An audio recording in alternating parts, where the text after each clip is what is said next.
पुनर्विवाह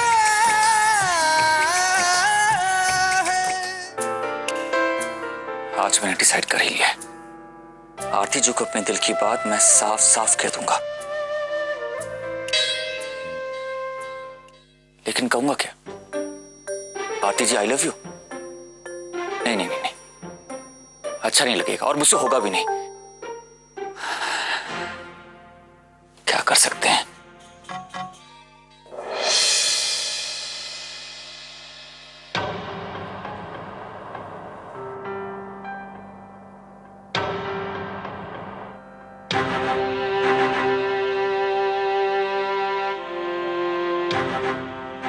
कुछ टेंशन में लग रही है आरती जी। ये सही वक्त नहीं है अपनी बात कहने की। क्या हुआ आरती जी? आप कुछ परेशान लग रही हैं। परिधि से आपकी बात हुई? परिधि को बड़ी सजा मंजूर है,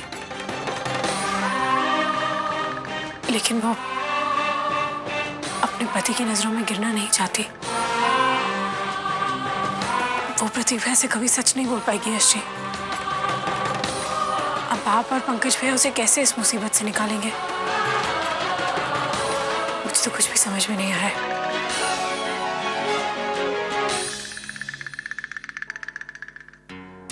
डोंट वरी आरती जी, मैं प्रतीक की शादीशुदा जिंदगी टूटने नहीं दूंगा। बाबूजी, यश! आइए आरती जी।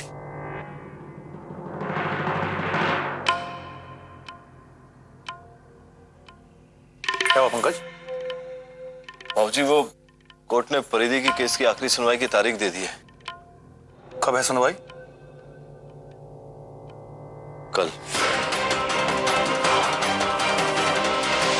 बाबूजी, अभी तक हमारे हाथ में ऐसा कोई सबूत नहीं लगा जिसके आधार पर हम परिधि को बेगुनाह साबित कर सके। इसका मतलब सिंधिया परिवार की इज्जत पर दाग पक्का हो गया।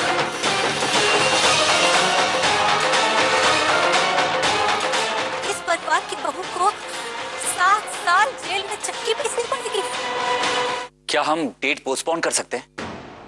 यश, मैंने बहुत कोशिश की लेकिन कुछ नहीं हो सकता है। हे भगवान, अब पूरे भोपाल को खबर लग जाएगी कि हमारी बहू सिंधिया परिवार की सबसे छोटी बहू एक कातिल है। जिस शहर में शान से सर उठाकर चलते थे, वहां नजरें चुराकर घूमना पड़ेगा।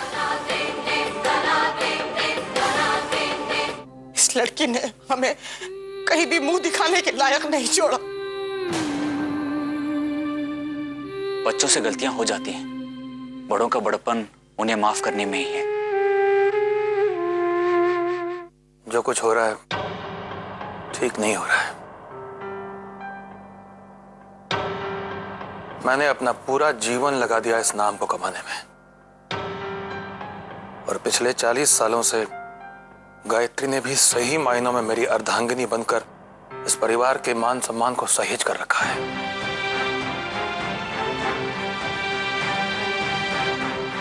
उसके लिए भी आसान नहीं होगा इतनी बड़ी चोट सह पाना।